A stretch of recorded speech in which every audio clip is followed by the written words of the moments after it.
नमो अरिहन्ताणम् नमो सिद्धाणं नमो आयरीयाणम् नमो वज्रायाणम् नमो लोये सव्यसाहुनम्।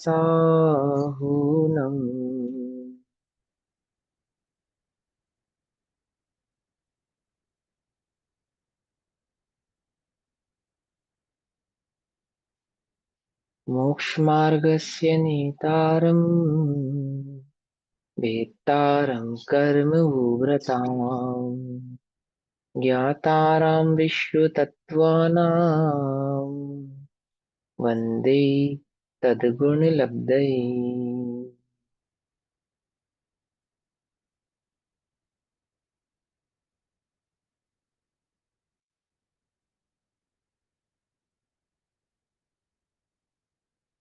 आज हमारी कक्षा का विषय है असंख्यात गुणी निर्जरा। हम्म, असंख्यात गुणी निर्जरा तत्वार्थ मणि प्रदीप प्रदीप मणि के माध्यम से हमारी कक्षा का विषय चलेगा असंख्यात गुणी निर्जरा का।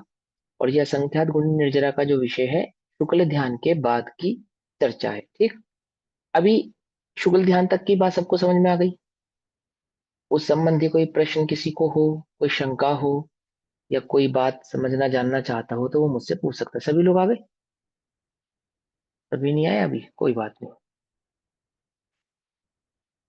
हाँ, ग्रुप में मैसेज शायद सिर्फ लोग उसका डाला हुआ है ना। कक्षा का डालना चाहिए था, चलो कोई बात नहीं। हाँ, तो असंख्यात गुणी निर्जरा। अब ये शब्द है निर्जरा। सबसे पहले निर्जरा वाला जो शब्द है, आप समझते हैं निर्जरा किसे कहते हैं? या निर्जरा संबंधी जो शब्द है इसके विषय में आपने कभी सुना है, पढ़ा है? पढ़ा है? तो किसे कहते हैं निर्जरा, कौन बताएगा? हाँ, अनु जी बता रहे हैं, शायद उनकी आवाज नहीं आ रही लेकिन।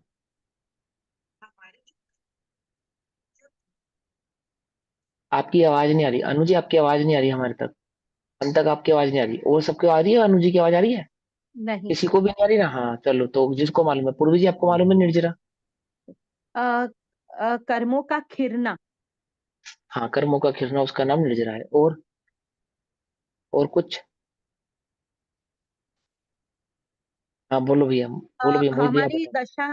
सॉरी, कंटिन्यू करूँ सब? अपने अपने अंतरंग में विशुद्धि का लगातार बढ़ना, उसका नाम निर्जरा है। अपने अंतर्मुखी जब हम होते हैं और हम बढ़ते जाते हैं अंदर की तरफ, तो उसका नाम निर्जरा। ठीक है, देखो, दोनों उत्तर सही है। दोनों में कोई अ, गलती नहीं है, लेकिन फिर भी समझने की अपेक्षा से मैं जो कहना चाहता हूँ वो समझेंगे, है ना? अंतर्मुख होने का नाम निर्जरा नहीं है। अंतर्मुख होने का नाम तो शुद्धोपयोग है। और शुद्धोपयोग का फल निर्जरा भी है। मात्र निर्जरा है ऐसा नहीं, क्योंकि जब तक कर्म साथ है तब तक तो निर्जरा है। और जब कर्म नहीं है तो क्या शुद्धोपयोग नहीं है? तो शुद्धोपयोग का वास्तविक फल तो है सुख। ठीक है ना? और निर्जरा किसको कहेंगे? कि निर्जरा क्योंकि कर्णा नियोग का भाव है और कर्मों से संबंधित है, तो कर्मों के झरने का नाम निर्जरा है। आत्म प्रदेशों से कर्मों के अलग होने का जो भाव है, अलग होने का जो नाम है, उसका नाम है निर्जरा। कर्मों का खिरना, कहाँ से खिरना? आत्मा से अलग होना। ठीक है, कर्म कहाँ बंधे हैं? आत्मा के साथ बंधे हैं। आत्मा के साथ क्या वास्तव में कर्म बंधे हैं? ये वास्तव में तो आत्मा के साथ कर्म नहीं नहीं, बंधे हैं, नहीं। परंतु कर्मों का और आत्मा का जो निमित्त नैमित्तिक संबंध है उसकी अपेक्षा से कहा जाता है कि आत्मा कर्मों से बंधा है। और उसी बंधन के अलग होने का नाम यहाँ पे निर्जरा है। उस निर्जरा को आज हम समझेंगे असंख्यात गुणी निर्जरा के भाव से। अब खाली सिर्फ निर्जरा के चैप्टर को समझें तो वो पार्ट बिल्कुल अलग है। चार प्रकार की निर्जरा उसमें समझाई जाएगी, दो अलग प्रकार से, दो अलग प्रकार से, और आदि आदि भाव को। लेकिन वो पार्ट भी आपको क्लियर होना चाहिए, तो ये असंख्यात निर्जरा वाला जो भाव है ये और अच्छे से समझ में आता है। ठीक है ना? लेकिन हम इसको शॉर्ट में भी समझेंगे, आपके चैप्टर में जितना है उतना उतना समझेंगे। तो निर्जरा एक शब्द है, वो समझ में आया। सात तत्वों में एक तत्व है निर्जरा। एक बात, निर्जरा द्रव्य नहीं है, निर्जरा तत्व है। द्रव्य और तत्व में क्या अंतर होता है, कौन बतलाएगा? द्रव्य 6 होते हैं, तत्व 7 होते हैं, और निर्जरा द्रव्य नहीं है, निर्जरा तत्व है। यदि मैं निर्जरा परिणाम इस परिणाम है, परिणाम है, यदि, निर्जरा भाव है, भाव है, हाँ, जीव का भाव है ना, भाव। जीव का भाव। हाँ, लेकिन निर्जरा जीव का भाव नहीं है, पुद्गल का भाव है। वो पुद्गल की हाँ, अपेक्षा से आपने कहा, तो वो बात भी नहीं तो सही है, एकांत पुद्गल की सत्य अपेक्षा नहीं। से नहीं, पुद्गल की का ही वास्तविक भाव है, तो वास्तव में पुद्गल का भाव है। तो उसका फिर मैं सर, आपको समझाऊंगा। हाँ, मैं समझाऊंगा, सब समझाऊंगा, चिंता नहीं करो। सबसे पहले ये समझेंगे द्रव्य और तत्व में क्या अंतर होता है, तो आपको तुरंत समझ में आ जाएगा कि निर्जरा जीव का नहीं, पुद्गल का भाव है। एक सेकंड में समझ में आ जाएगी बात। पहले ये बताओ, द्रव्य और तत्व में क्या अंतर होता है? तत्व किसे कहते हैं और द्रव्य किसे कहते हैं, कौन बताएगा? हाँ बोलो, पूनम जी बताएंगे। तत्व तो मैं, और द्रव्य जीव द्रव्य सभी जितने भी जीव हैं। ये तो आपने, चलो कोई बात नहीं, ये भी ठीक है। लेकिन अभी आप समझो, वस्तु को द्रव्य कहते हैं। थिंग, थिंग, चीज, कोई चीज है, द्रव्य माने कोई चीज है। तो वस्तु कहना, द्रव्य कहना, या आम बोलचाल की भाषा में चीज कहना, कोई चीज है। कोई भी चीज बनेगी, कोई भी मेटल मेटल बनेगा, ये पेंसिल बनी है तो किस चीज से बनी है? किसी चीज से बनी है ना, किसी चीज से बनी, किससे बनी है? लकड़ी और कार्बन से बनी है। इसमें वुड और कार्बन लगा है। कार्बन भी बेसिकली वुड से ही बना है, कार्बन भी बेसिकली वुड से ही बना है ना। तो इसका जो रॉ मटेरियल है वो क्या है? वुड है। ऐसे ही जो रॉ मटेरियल होता है उसी से वस्तु का निर्माण होता है, किसी चीज का निर्माण होता है। निर्माण जिससे किया जाए, जिस रॉ मटेरियल से, उसको वस्तु कहते हैं, चीज कहते हैं। मकान किससे बना है? ये मकान है, किससे बना है? ईंट रोड़ी पत्थर। अगर अगर सही मायने में देखा जाए तो क्या है? ईंट रोड़ी पत्थर रेती का समूह है, और कुछ नहीं है। और क्या है? और तो कुछ नहीं है। शरीर क्या है? मांस, खून, रुधिर, हड्डियों का ढांचा है। और क्या है? विज्ञान में क्या पढ़ाते हैं? शरीर किसको कहते हैं, बॉडी किसे कहते हैं? मांस, हड्डी हड्डी, खून आदि नसों का जो ढांचा है, संरचना है, उसे शरीर कहते हैं। बायोलॉजी में क्या पढ़ाते हैं? यही तो पढ़ाते हैं, है ना? शरीर है बस, और क्या है? ह्यूमन बॉडी क्या चीज है? ह्यूमन बॉडी बस शरीर, खून, हड्डी आदि का, मांस का ढांचा है, और इससे अधिक कुछ नहीं। इसी तरीके से विश्व किसे कहते हैं? तो कहेंगे कि 6 द्रव्यों के समूह को विश्व कहते हैं। यानी कि द्रव्य यानी वो मेटेरियलिस्टिक चीज, वो वस्तु जिससे किसी चीज का निर्माण होता है, चीज है। जीव एक द्रव्य है, पुद्गल एक द्रव्य है, धर्म, अधर्म, आकाश और काल ये एक द्रव्य है।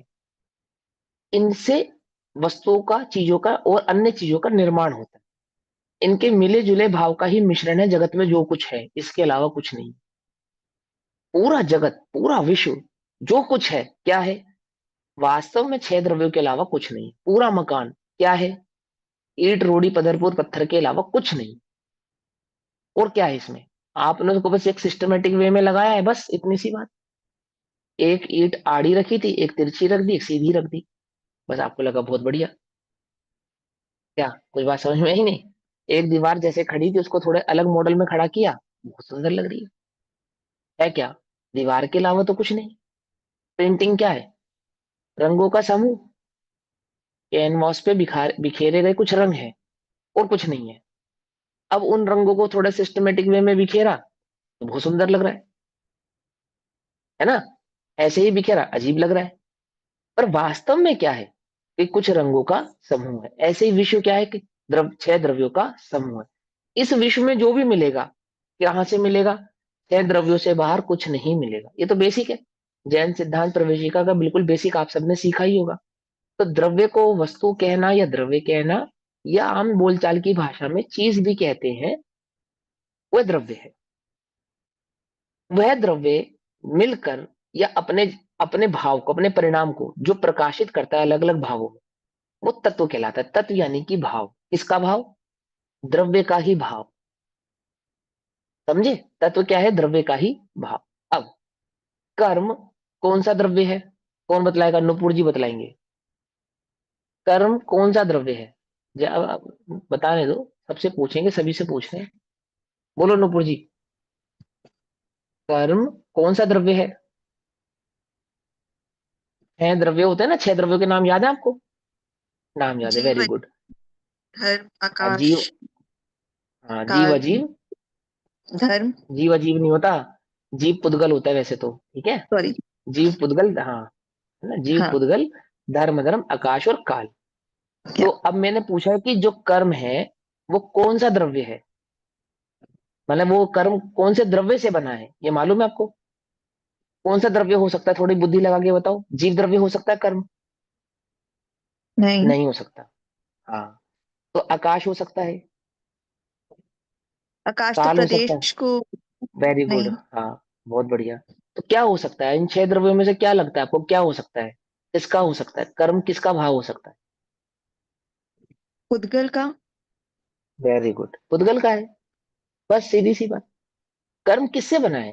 कर्म का रॉ मटेरियल क्या है? पुद्गल है। पकड़ में ही बात। कर्म का वास्तविक जो रॉ मटेरियल है हम्म, वो क्या है? वो पुद्गल है। ठीक।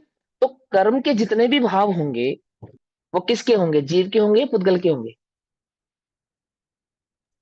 बोलो। कर्म के जितने भी भाव होंगे, पुद्गल के जितने भी भाव होंगे, वो सब उद्गल किसके कहलाएंगे? पुद्गल के। पुद्गल के कहलाएंगे ना। पुद्गल के सभी भाव पुद्गल के कहलाएंगे, जीव के सभी भाव जीव के कहलाएंगे। पकड़ में ही बात। अब निर्जरा किस में होती है? जीव में होती है, कर्मों में होती है? बोलो भैया, जीव की निर्जरा या कर्मों की निर्जरा, क्या पढ़ाया आपने? बोलो, अभी एक सेकंड रुको, पूछेंगे। आर के जैन जी बताएंगे। है नहीं सुना इधर? कोई बात नहीं। और कौन कौन है हेलो। अपनी क्लास में? हाँ बोलिए। जीव की निर्जरा सुना है या कर्मों की निर्जरा सुना है आपने? किसकी निर्जरा होती है? कर्मों की। कर्मों की निर्जरा होती है। जीव को होती है और कर्मों की होती है। अंतर समझ में आता है? कोर की में जीव को प्रकट होती है और कर्मों की होती है। तो निर्जरा किसका भाव हुआ, जीव का या पुद्गल का? जी बोलो का। भैया। जी है, गड़बड़ हो गई।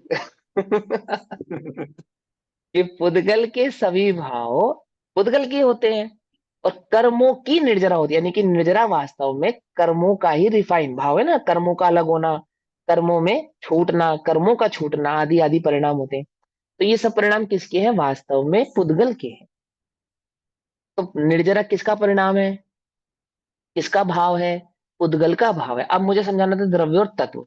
तो तत्व किसको कहते हैं? जो वस्तु है, जो द्रव्य है, उसके भाव को तत्व कहते हैं। जीव के भाव को तत्व कहते हैं, जिसमें भाव प्रकट प्रकट होता है। अब मैं जीव द्रव्य हूं या जीव तत्व हूं, ये मुझे कैसे समझ में आएगा कि मैं जीव द्रव्य भी हूं और मैं जीव तत्व भी हूं? सभी जीवों की अपेक्षा से संसार में सभी जीव हैं, तो सभी जीवों की अपेक्षा से जीव द्रव्य में ही काउंट होता हूं। और अन्य सभी जीवों से मुझे क्या मतलब, क्या लेना देना? मुझे तो अनंत जीव राशि में निज जीव भाव की पहचान करके निज जीव भाव का कल्याण करना है। समझे ना? तो मुझे कौन सा जीव द्रव्य में से किस भाव को पकड़ना है? अपने भाव को पकड़ना है। तो मैं क्या क्या हो जाऊंगा उस समय? जीव तत्व कहलाने लगूंगा, क्योंकि मैं भाव को पकड़ रहा हूँ। किसके भाव को? क्योंकि मैं अपने भाव को पकड़ रहा हूँ। पूरे समस्त द्रव्य में से किसी एक जीव को खोजना है मुझे। किस जीव को खोजना है? बोलो, कौन से जीव की खोज करनी है? इतने अनंत जीव राशि में से एक जीव राशि की खोज करनी है आपने। किस जीव राशि की खोज करनी है? निज जीव राशि अपनी की खोज। आत्मा की। हाँ, निज आत्मा की पहचान कर। निज आत्मा की पहचान से अनंत जीव राशियों की पहचान आपो आप हो जाने वाली है। हो जाने वाली ना। मम स्वरूप है सिद्ध समान, किसने बताया? जो जिन्होंने सिद्ध स्वभाव ही अपने को अनुभव किया है, अरिहंतों ने बतलाया। क्या बतलाया? सभी जीव सिद्ध समान है। मैं पहचानता हूँ, नहीं पहचानता हूँ? कैसे पहचानूं? सिद्धों को सिद्ध देखने से सिद्धत्व भाव की प्राप्ति होती है या अपने को सिद्ध देखने से सिद्धत्व भाव की प्राप्ति होती है? अपने को। अपने निज अनुभव से, निज अनुभूति से मुझे सिद्धत्व भाव की प्राप्ति होती है। ऐसे ही होती है ना। तो द्रव्य के जो द्रव्य का भाव प्रकाशित करता है उसे तत्व कहते हैं। अंतर समझ में है द्रव्य और तत्व में? ईट का इस पेंसिल का क्या काम है? पेंसिल का काम क्या है? लिखना, ये भाव है पेंसिल का। ऐसे जीव का क्या काम है? जानना, देखना, सुख दुख का अनुभव करना, आदि आदि, ये जीव का भाव है। ऐसे ही पुद्गल का भाव क्या है? तो पुद्गल के भाव में पुद्गल पुद्गल का ही एक भेद है, पुद्गल का ही एक भाव है कर्म। शरीर किसका बना है? द्रव्य कर्म। द्रव्य कर्म या नो कर्म? बोलो भैया, है? नो कर्म। द्रव्य 8 कर्म कर्म। किसके बने हैं? 8 कर्म द्रव्य कर्म से बने हैं, समझे? और एक है भाव कर्म। भाव कर्म, अब समय सार की भाषा में समझे तो भाव कर्म भी पुद्गल का है। एक जगह जीव का भी कहा, एक जगह पुद्गल का भी कहा। तो अभी हमें उसको डिटेल में नहीं पढ़ना, अभी हमें मोटी मोटी बात समझनी है। तो क्या कहते हैं, ये शरीर किसका है? पुद्गल का है। और 8 कर्म किसके हैं? पुद्गल के हैं। शरीर के सभी भाव किसके कहलाएंगे? पुद्गल के कहलाएंगे। 8 कर्मों के सभी भाव किसके कहलाएंगे? पुद्गल के कहलाएंगे। कर्मों में बंधना होता है और कर्मों में ही छूटना होता है। कर्म ही आके आत्मा से चिपकते हैं और कर्म ही आत्मा से अलग होते हैं। आत्मा जाके कर्मों के पास चिपकता है या कर्म आत्मा से चिपकते हैं? बोलो भैया, कौन बतलाएगा? आत्मा जाके कर्मों से चिपकता है या कर्म आके आत्मा से चिपकते हैं? कर्म आत्मा से चिपकते हैं। परमात्मा से। हाँ, आत्मा क्या करता है कि कर्म आत्मा से चिपक जाते हैं? आत्मा कुछ करता परिणाम। होगा, परिणाम। परिणाम करता है, भाव भाव परिणाम। करता है, मिथ्यात्व करता है, आदि आदि भाव करता है। आत्मा तो ये काम करता है, कहाँ बैठ के करता है? कहीं भी करे, निगोद में भी करता है, नरक में भी करता है, देवगति में भी करता है, मंदिर में भी करता है, अपने घर में भी करता है। क्या करता है? अभी आप क्या कर रहे हो? अपने परिणामों का कर्ता आत्मा है ना? और उन परिणामों के कारण क्या होता है कि पुद्गल कर्म कर्म कर्म आत्मा से आके बंध जाता है। और आत्मा ही एक ऐसा परिणाम करता है जिससे वह कर्म आत्मा से छूट जाता है। उस छूटने का नाम निर्जरा है और चिपकने का नाम बंध है। बंधना और छूटना किस में हुआ? आत्मा में हुआ या कर्मों में हुआ? बंधना और छूटना, बंधना और छूटना, ये आत्मा यहीं बैठा है। यहीं बैठे बैठे कर्मों बांध में। ले, तो यहीं बैठे बैठे छोड़ दे। इसको कहीं नहीं जाना, ये यहीं बैठा रहेगा। यहीं बैठे बैठे बांध भी लेगा और यहीं बैठे बैठे छोड़ भी सकता है। तो बंधना और छूटना किस में होता है? किस में होता है? कर्मों में। कर्मों में कर्मों होता में। है। ये कर्मों में। बंधना छूटना कर्मों में हो रहा है। और इन बंधने छूटने में आत्मा निमित्त है। बंधने और छूटने में कौन निमित्त है? आत्मा। आत्मा निमित्त है। अपनी अपनी मर्जी से बंधता छूटता नहीं है। सिद्धालय में भी कर्म वर्गना है, बंधता नहीं है, बंधता नहीं है। पकड़ में ही बात, जीव है ना वहां पे? सिद्धालय में जीव है या नहीं है? है। हाँ कर्म वर्गना है या नहीं है? है। ठीक है। तो कर्म वर्गना जीव को बांधती है या नहीं बांधती? हम्म। नहीं बांधती, नहीं बांधती। अपनी मर्जी से नहीं बांधती। आप चाहोगे तो बांधेगी, आप चाहोगे तो नहीं बांधेगी। हम्म। कितनी बढ़िया बात है ना? हथकड़ी पुलिस की मर्जी से नहीं लगेगी आपको, आपकी मर्जी से लगेगी। बोलो भैया, पुलिस की मर्जी से लगती है या आपकी मर्जी से लगती है हथकड़ी? लोक में जो हथकड़ी लगती है वो आपकी मर्जी से लगती है या पुलिस की मर्जी से लगती है? हमारी मर्जी से, हमने गलत काम किया इसलिए लगी। हाँ, एक्चुअल में अपनी मर्जी से ही लगती है कि नहीं नहीं भैया, कभी कभी हमारी गलती नहीं होती है तब भी लग जाती है। कदाचित तो ऐसा भी होता है ना, निर्दोष को भी सजा हो जाती है ना, होता है ना। कोई बात नहीं, वो कर्म आदि की फिलॉसफी से उसको समझा जा सकता है। लेकिन जनरली इन जनरली लोक में किसको बांधती है पुलिस? पुलिस किसी को नहीं बांधती। आप ही बंधने का काम करते हो तो पुलिस बांधती। आप बंधने का काम नहीं करोगे तो पुलिस नहीं बांधेगी। सीधी सी बात है। ऐसे ही कर्म आत्मा को बांधते हैं। अपनी मर्जी से बांधते हैं? नहीं बांधते। कर्म अपनी मर्जी से बांधेंगे नहीं और अपनी मर्जी से छोड़ेंगे भी नहीं। बांधने में भी आपकी मर्जी है और छूटने में भी आपकी मर्जी है, हमारी मर्जी है। लेकिन बंधना और छूटना होता किस में है? कर्मों में होता है। इसलिए निर्जरा एक अपेक्षा से क्या कहे, वास्तव में देखा जाए तो पुद्गल का परिणाम है। ठीक है ना। जीव अपने परिणामों का करता है, पुद्गल अपने परिणामों का करता है। जीव का क्या काम है, मात्र जानना मेरा काम, शुद्धात्म है मेरा नाम। ठीक है ना। बोलो भैया, निर्जरा करने के लिए जीव क्या करे, एक छेनी लाए, एक हथौड़ी लाए, और आत्मा में बंधे कर्मों को तराशे। क्या करे, तब हाँ, एक अपने स्वभाव में रहे। हाँ, प्रज्ञा रूपी छेनी लाए और पुरुषार्थ रूपी हथौड़ी चलाए। क्या आई समझ में। प्रज्ञा रूपी छेनी कहाँ पड़ा है, समय सार। छह ढाला में है, छह ढाला में। समय छह ढाला समय सारजी में बंद में। में। समय सारजी तो है ही, लेकिन छह ढाला में। परम पैनी सुबुधि चैनी डार अंतर डार भेदिया अंतर भेदिया ना, वर्णादि अनुरागादि ते निज भाव को न्यारा किया। को न्यारा किया, वर्णादि ते, है ना, और कर्मादि ते निज भाव को न्यारा किया, अपने आत्मा को उनसे अलग किया। वो जो अलग किया उसका नाम है निर्जरा। जो अलग किया उसका नाम है निर्जरा। एक हथौड़ी लगेगी, एक छेनी लगेगी, प्रज्ञा रूपी छेनी लगेगी, पुरुषार्थ रूपी हथौड़ी लगेगी। कुछ समझ में आई बात। हाँ बोलो भैया, हेमल जी पूछे, क्या पूछना चाहते हैं। सर सॉरी भैया जी, नर्जरा कर्म का परिणति है, तो हाँ आश्रव परिणाम है, भी और बंध भी कर्म की परिणति कर्मों में है। ही होता है। हाँ कर्मों में ही और है, उसमें आश्रव भी सिर्फ कर्मों का। आत्मा निमित्त है, वो तत्वों हाँ में भी आत्मा निमित्त है। ओके। हाँ, तो आत्मा ऐसा क्या करता है कि कर्मों से बंधता है। भाव। हाँ भाव करता है। क्या भाव करता है, अज्ञान भाव करता है, मोह भाव करता है, राग द्वेष आदि का विकारी भाव करता भाव। हाँ। है, विकारी भाव करता है। विकारी भाव का करता आत्मा है। ठीक। और जिसके कारण कर्म आदि से बंधता है। ठीक है ना, आगे बात समझ में।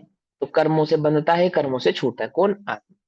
निर्जरा को आत्मा का भी परिणाम कहा जाए, कोई गलत नहीं है, कोई दिक्कत वाली बात नहीं है। निमित्त नैमित्तिक संबंध की अपेक्षा से आत्मा का परिणाम भी कहा जाता है, दोषपूर्ण नहीं है। लेकिन मेरे को भाव समझाना था ना, इसलिए मैंने समझाया कि वास्तव में खरेखर देखा जाए तो निर्जरा आत्मा का परिणाम, निर्जरा आत्मा का काम भी नहीं है।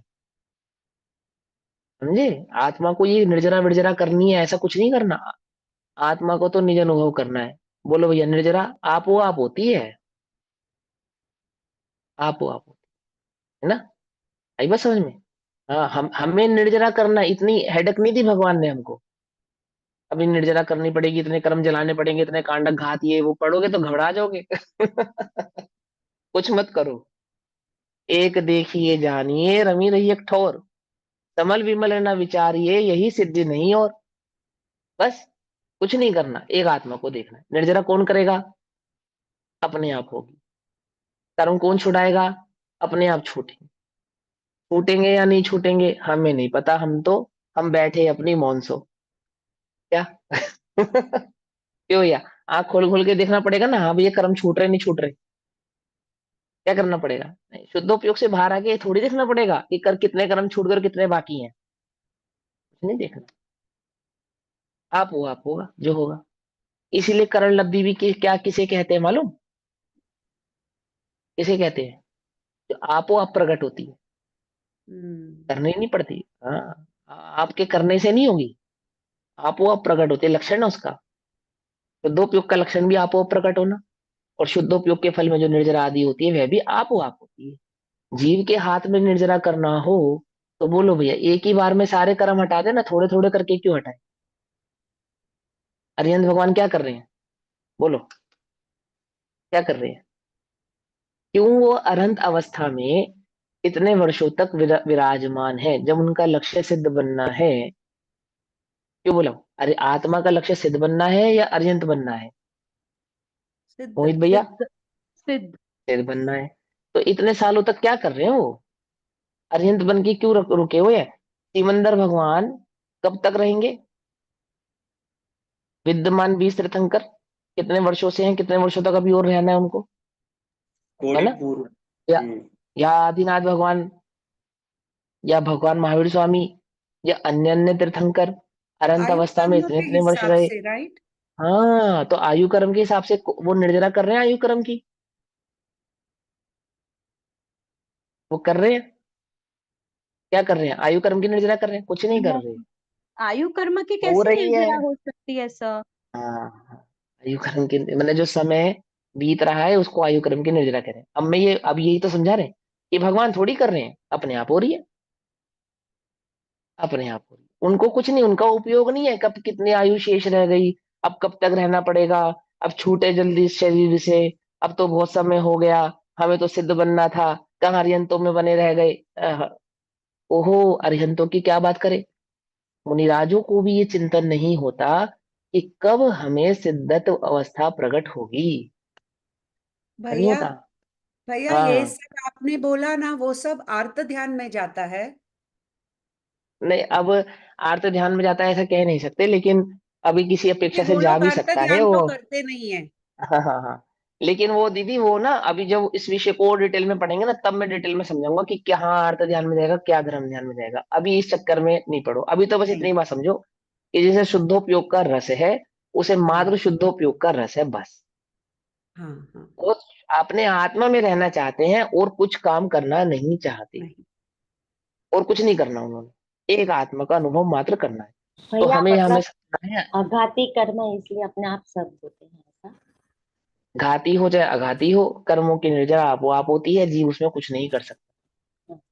जीव क्या कर सकता है? बोलो परि भैया।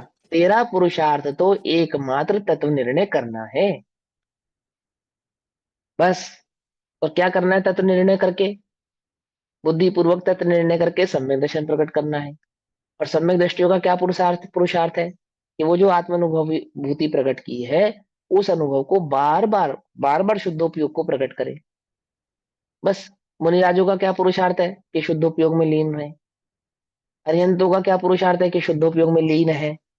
सिद्धों का क्या पुरुषार्थ है कि शुद्धोपयोग में लीन है, अवस्थित है, अपने आत्मा में स्थित है, यही उनका चारित्र है, अन्य कुछ चारित्र नहीं। समझ में आई बात? दोनों अपेक्षा से द्रव्यनियोग और करणानियोग दोनों ही भावों को हम यहाँ पे डिटेल में समझने की कोशिश करेंगे। डिटेल इन सेंस बहुत ज्यादा डिटेल भी नहीं कि आप लोगों की समझ में आ जाए, उतने डिटेल, ठीक। तो अब हमें समझना है निर्जरा। निर्जरा का नाम है, चैप्टर का नाम है असंख्यात गुणी निर्जरा।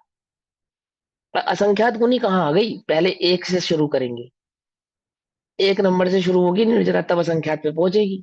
कोई भी काउंटिंग होती है एक नंबर से शुरू होगी, असंख्यात पे कैसे पहुंच गई? सीधा संख्यात गुनी, एक नंबर से शुरू होगी और संख्यात गुनी पर पहुंचनी चाहिए। कायदे में तो ऐसा होना चाहिए, क्यों? या डायरेक्ट असंख्यात गुनी हो जाती है। और असंख्यात तो किससे असंख्यात? आपने बोला मेरे पास आपसे ज्यादा धन है, तो मुझे मालूम होना चाहिए ना कि आपके पास कितना धन है, तभी तो मैं कहूंगा मुझे मेरे पास आपसे ज्यादा है। तो निर्जरा में असंख्यात पना है, प्रकट हुआ है, तो इससे उसकी एवरेज लगाइए, किसके रेशियो में वो असंख्यात बना भाव प्रकट हुआ है। ये दोनों भावों को यह संख्यात निर्जरा में हमें समझना है, ठीक। अब सुनो, सबसे पहले निर्जरा कौन से गुण स्थान में प्रकट होती है, ये बात सरोज आंटी से पूछते हैं, ठीक है। सरोज आंटी जी, निर्जरा कौन से गुण स्थान में प्रकट होती है, ये प्रश्न है। सबसे पहले निर्जरा कौन से गुण स्थान में प्रकट होती है?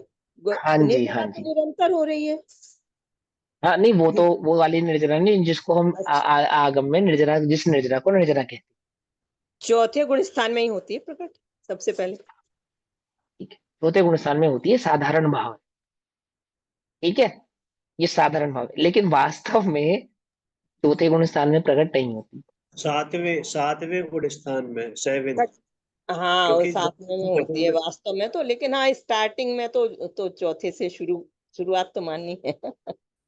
अब सुनो, सातवें में भी नहीं होती। थोड़ा सा से ना समझेंगे, कोई बात नहीं। आंसर दोनों सही है, जो अपेक्षा इनके मन में है बिल्कुल करेक्ट है, आगमिक अपेक्षा ही है, गलत नहीं है। लेकिन चैप्टर है असंख्यात गुण निर्जरा का, तो यहां मैं समझना मैं पड़ेगा। मैं बताऊं मैं बताऊं। अब तो अब तो चांस नहीं गया। नहीं, अब तो मुझे ही एक बताने दो। मौका और, एक मौका दे दो, सबको मिलती है सेकंड हाँ, लाइफ। दो भैया दो। बताओ। श्रेणी जो श्रेणी मारते हुए जो मुनिराज हैं, उनको निर्जरा हो हाँ रही है असंख्यात गुणी, जो श्रेणी मारते हुए मुनिराज है। देखो वो तो निर्जरा तो हो रही है, प्रश्न ये है कि निर्जरा सबसे पहले निर्जरा प्रकट कब होती है, प्रायोग प्रश्न ये लब्धि है। में, प्रायोग लब्धि में होती है। 13वें गुण नहीं, स्थान में। प्रायोग में। अरे भैया अब शांत हो जाओ, सब सुनो, अब हमें आप सबके आंसर जैसे मिल गए। प्रायोग सर लब्धि में जैसे सही है एक तरह से। सर अब सुनो, 8वें गुण स्थान से। अब सर सबने सबके जैसे आंसर। कर्म अगर लग गए, मैं मतलब अगर मैं एकदम मित्रा दृष्टि हूँ पहले हम्म गुणस्थान पे, जैसे हम्म कर्म लग गए तो कर्म हम्म लगने के बाद अगर बुद्धि आई तो हम मैंने कर्म जड़ना भी शुरू किया, तो मैं ऐसे बोल सकती हूँ कि अगर पहले गुणस्थान में अगर मैं आई एम फर्स्ट गुणस्थानवर्ती जीव, हम्म हम्म जहां हम्म मैंने हम्म कर्म बांधे, मुझे तब हम्म अज्ञान नहीं था, फिर मुझे ज्ञान हम्म आया और मैंने उसके हम्म ऊपर काम करना शुरू किया, तो वही हम्म। गुणस्थान से तो मेरी निर्जरा भी शुरू हो सकती है ना सर। चलो ठीक है, कोई बात नहीं, बिल्कुल ठीक है, लेकिन सबके आंसर करेक्ट है, आंसर किसी का भी गलत नहीं है। लेकिन हमारी उपस्थित क्लास का यह आंसर नहीं है, बस समझ में आई बात। अब सुनो, हम समझाते हैं तुमको, और लॉजिकल समझाएंगे, लॉजिकल बात नहीं, आपके चैप्टर में ही लिखा है, आपने पढ़ा ही नहीं है, हम क्या करें। अब हमारा काम है उस चैप्टर पे आपका ध्यान दिलाना, बस सीधी सी बात। अब सुनेंगे सभी ध्यान से कि जो चौथे गुण स्थान से जहां से आपने निर्जरा शुरू करी है, वो क्यों करी है, 7वें में कही है तो क्यों कही है, और वास्तव में निर्जरा कहाँ से शुरू होती है उसकी चर्चा हम यहाँ पे करेंगे। निर्जरा दो प्रकार की होती है, एक सामान्य निर्जरा होती है जो सभी जीवों को हो रही है, एक इंद्रिय से लेकर संसार में जितने भी जीव हैं अरहंत अवस्था तक के सभी जीवों को बुद्धिपूर्वक अबुद्धिपूर्वक निर्जरा तो हो ही रही है। ये उस निर्जरा की बात नहीं है।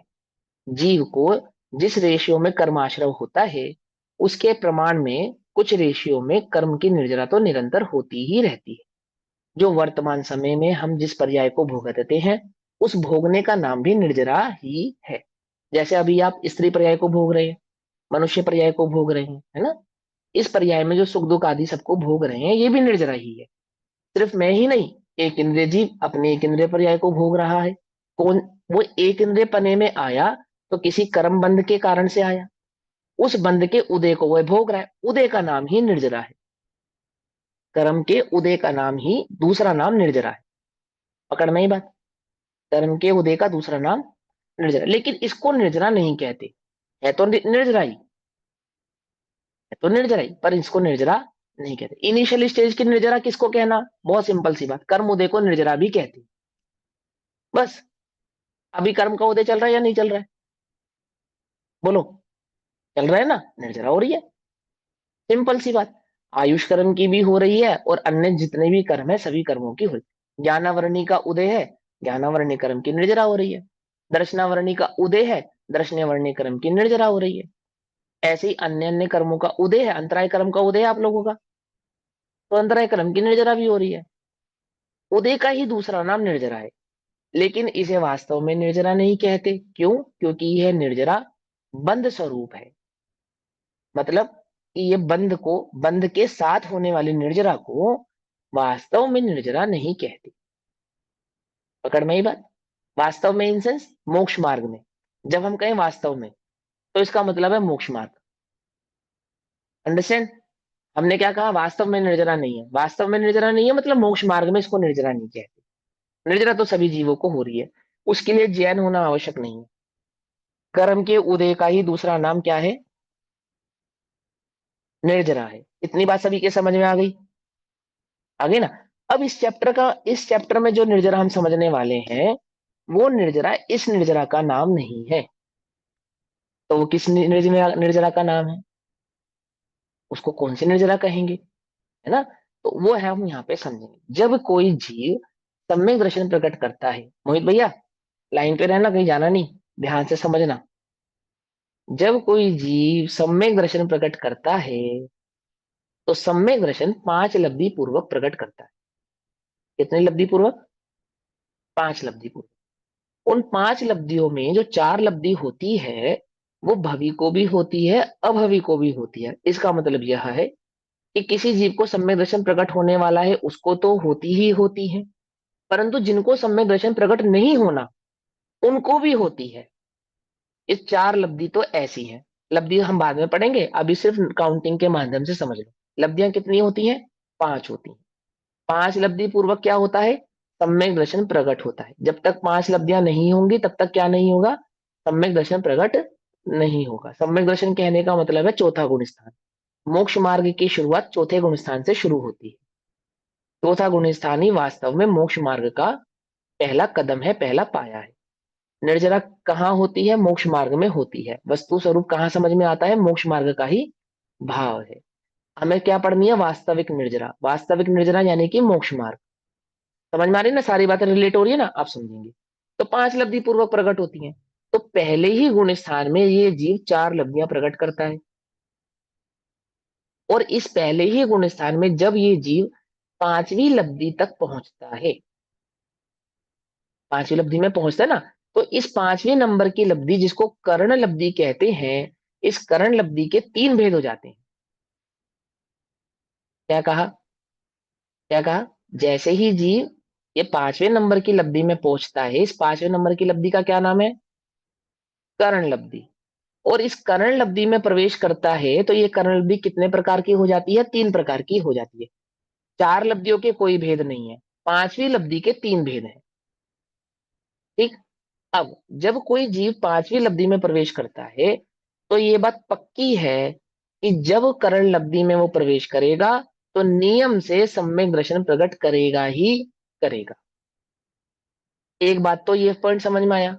दूसरा पॉइंट कि जब जीव कर्ण लब्धि में प्रवेश करता है तो तीनों भेदों को कंप्लीट करता ही करता है। ऐसा होता ही नहीं कि किसी ने एक पाया तो कंप्लीट करा, दूसरा नहीं किया, तीसरा नहीं किया। ऐसा नहीं होता। पकड़ना ही बात, नहीं पकड़ना। जैसे शुक्ल ध्यान के 4 भेद होते हैं, उसमें ऐसा हो सकता है कि कोई 2 प्रकट करके रह जाए और नीचे आ जाए, है ना, 2 बाकी के ना प्रकट कर पाए, ऐसा पॉसिबल है। या एक ही प्रकट करके नीचे आ जाए, दूसरा प्रकट ना कर पाए, ऐसा पॉसिबल है। लेकिन कर्ण लब्धि में ऐसा नहीं होता। कर्ण लब्धि में जिसने पहला प्रकट किया है वो तीसरा भी नियम से कंपलसरी प्रकट करेगा ही करेगा। कोई दुनिया की ताकत उसे रोक सकती नहीं। पकड़ में ही बात। अब ये जो 3 लब्धि, ये जो कर्ण लब्धि के 3 भेद हैं, अब प्रश्न उठेगा। अब मेरा एक प्रश्न है आप सभी से, क्या 3 लब्धियां कंप्लीट होने के बाद सम्यक दर्शन होता है, या 3 लब्धियां प्रकट होते होते सम्यक दर्शन होता है? प्रश्न रिपीट करता हूं, 3 लब्धियां प्रकट होने के बाद सम्यक दर्शन होता है, या 3 लब्धियों के इन 3, ये कर्ण लब्धि का जो 3 भाव है, 3 लब्धि माने कर्ण लब्धि के जो 3 भेद है, इन 3 लब्धियों के प्रोसेस में, इस कर्ण लब्धि के 3 प्रोसेस में ही सम्यक दर्शन प्रकट हो जाता है। स्वाध्यायी जीवों से प्रश्न है मेरा, कौन उत्तर देगा, बोलो ये कौन होते उत्तर होते देगा? ये होते होते हो जाता है, क्योंकि जो अधेकरण, अपूर्वकरण और अनिवृत्तिकरण है, इनमें पिछले हम्म पिछले जो परिणाम है उनसे चढ़ते हुए हम्म परिणाम होते हैं, और उसी को, हाँ मेरी अपनी नॉलेज से, उसी को असंख्यात गुणी निर्जरा कहते हैं। हाँ। क्योंकि असंख्यात पिछले गुणी निर्जरा परिणाम, नहीं कहते उसको। उसमें असंख्यात गुणी निर्जरा तो होती है, परंतु उसको असंख्यात गुणी निर्जरा नहीं कहते। मैं समझाऊंगा क्या कहते हैं, सब समझाऊंगा, चिंता नहीं करो, है ना। उनमें असंख्यात गुणी निर्जरा तो होती है, परंतु उसे असंख्यात गुणी निर्जरा नहीं कहते। क्या कहते हैं उसे, है ना, वो भी समझाएंगे। पहले पहले प्रश्न का उत्तर दो। पहले पहले प्रश्न का उत्तर यह है कि कर्ण लब्धि कंप्लीट होने के बाद सम्यक दर्शन होता है, या कर्ण लब्धि के प्रोसेस में सम्यक दर्शन प्रकट हो जाता है? हाँ बोलो भैया, नेहा दीदी बोल रही है, बोलो। नेहा दीदी बोल रही थी ना बीच में, नहीं कौन बताएगा? नहीं, सरोज मैं आंटी जी आप ये कहना बताएंगी? चाहती थी कौन से है ये 3 है जो हाँ करण हाँ लब्धि के जो कर्ण, 3 है ना, हाँ हाँ, वो नाम नहीं पता मुझे। कोई बात नहीं, नाम तो हमें अभी सीखने ही नहीं, समझाने ही नहीं। हाँ हाँ, लेकिन हाँ अभी वो अभी बाद में सीखेंगे, चिंता नहीं करो आप, है ना। लेकिन ये पॉइंट अगर समझ में आएगा ना तो असंख्यात गुणी निर्जरा समझ में आएगी। ये पॉइंट समझ में नहीं आएगा तो नहीं। नाम वाम भूल जाओ, बस इतना याद रखो, 5 लब्धियां होती हैं, 5वीं लब्धि का नाम कर्ण लब्धि है। कर्ण लब्धि के 3 भेद होते हैं, ये तो बहुत सिंपल सी बात है, ये तो सबको याद हो गया होगा। और ये 3 प्रोसेस, यानी कर्ण लब्धि के प्रोसेस में सम्यक दर्शन प्रकट होता है या आफ्टर कर्ण लब्धि सम्यक दर्शन प्रकट होता है, ये सवाल है। सर नहीं करण उत्तर लग आ रहा, कोई बात नहीं। मैं हाँ ट्राई करूंगी, आई माइट नॉट बी हाँ रॉन्ग। बोलिए, बोलिए राइट, बोलिए। सॉरी। करण लब्धि के प्रोसेस में होना चाहिए अकॉर्डिंग टू अच्छा, मी। हाँ ठीक है, कोई बात नहीं। देखो, आंसर आगम के जब जब भी दो तो तुक्के वाले आंसर मत दो। हमेशा अंतर में प्रमाण, जिन आज्ञा भंग होने का भय चित्त में रखो। समझे? क्या भय होना चाहिए चित्त में? जिन आज्ञा। हम हो सकता है कि हमारे 6 ऑप्शन में हमने पढ़ा हो, हम भूल गए और उत्तर हम गलत दे रहे, वो तो एक अलग बात है, वो तो एक अलग। लेकिन अगर हमें नहीं मालूम, हमने नहीं पढ़ा, तो फिर उत्तर देने का प्रयास मत करो। ठीक है, अंदर में इस भाव को रखो कि हमें ये भाव नहीं मालूम, है ना। अब मैंने इसलिए बोला ना, जो स्वाध्याय है वो बताएं, तो सभी सुन लो ध्यान से। करण लब्धि कंप्लीट होने के बाद ही सम्यक दर्शन प्रकट होता है। करण लब्धि के प्रोसेस में सम्यक दर्शन प्रकट नहीं होता। 5 लब्धियों की पूर्णता का फल सम्यक दर्शन है। ठीक, सभी समझ लो इस बात को बहुत ध्यान से। लेकिन क्या होता है?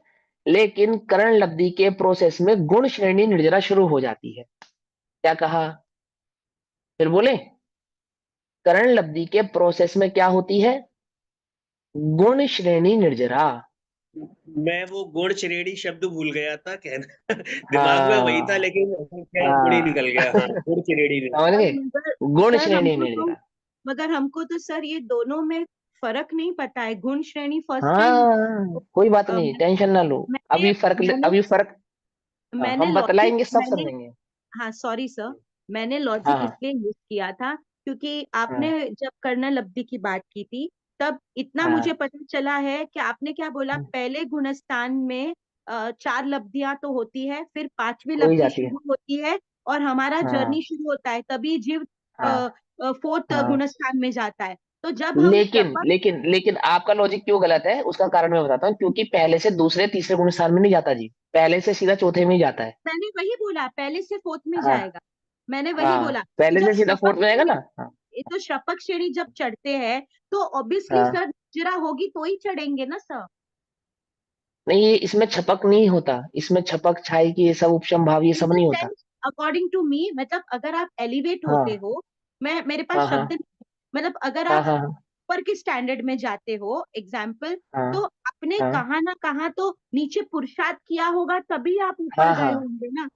हाँ हाँ। नहीं वो ठीक है, आपकी बात सही है, हम समझ गए आपकी बात। ठीक है, अभी और हम यहाँ वो भी वही प्रोसेस को और समझते हैं। हाँ, तो वो हम्म, आप एक्सप्लेन कीजिए क्योंकि आपने अभी जो नया वर्ड है हमारे सबके लिए वो गुण हाँ गुण वो श्रेणी हमने निर्जरा। कभी हाँ हाँ ठीक है, आप समझेंगे ध्यान से, है ना।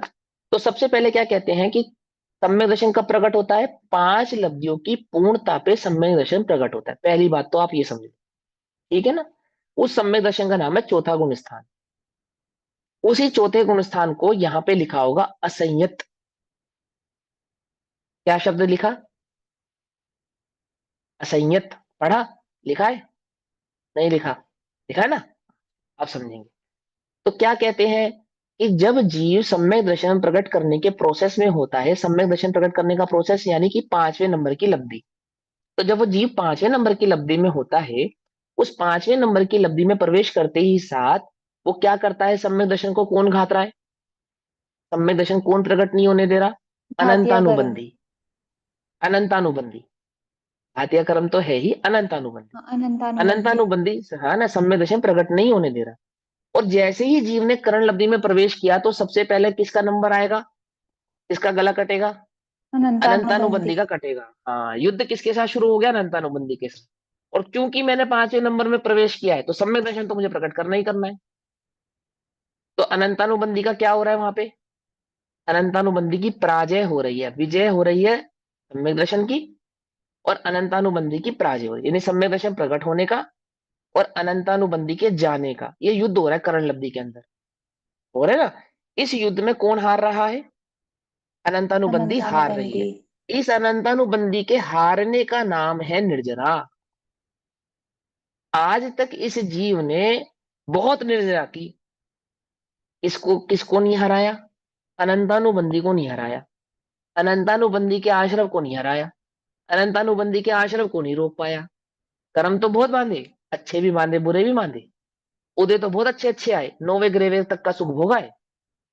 क्या नहीं सुख भोगा? आत्मा का सुख नहीं भोगा। आत्मा का सुख कब भोग सकता था? जब अनंतानुबंधी का अभाव करता। तो जब अनंतानुबंधी से युद्ध होता है और अनंतानुबंधी हारती है, तो 8 कर्मों में से कौन सा कर्म हारता है? मोहिनी कर्म हारता है। उस मोहिनी दर्शन मोहिनी कर्म की हार का नाम है निर्जरा। ध्यान से समझ में आ रही बात, नहीं आ रही है? तो भैया जब हार सरोज रहा है, आंटी ने बोला हारा था नहीं है। चौथे गुण स्थान से शुरू होता है, फिर आपने गलत क्यों बोला? हाँ तो चौथे गुण स्थान में शुरू नहीं हुई ना निर्जरा, वही तो समझा रहा हूँ, सुनो ना ध्यान से, बहुत अभी तो आप शांति से। बोल रहे हो कि अद्भुत। अनंतानुबंधी जब टूटती है तभी निर्जरा शुरू होती है, दीदी तो अभी सुनो, अनंतानुबंधी। सुनो ना, पहले सुनो। हम कह रहे हैं तो कोई बात सोच के ही कह रहे होंगे, अगर हमने कहा कि चौथे में नहीं है तो फिर कुछ कारण से ही कहा होगा, और चैप्टर में लिखा है तो वो भी हम पढ़ाएंगे आपको।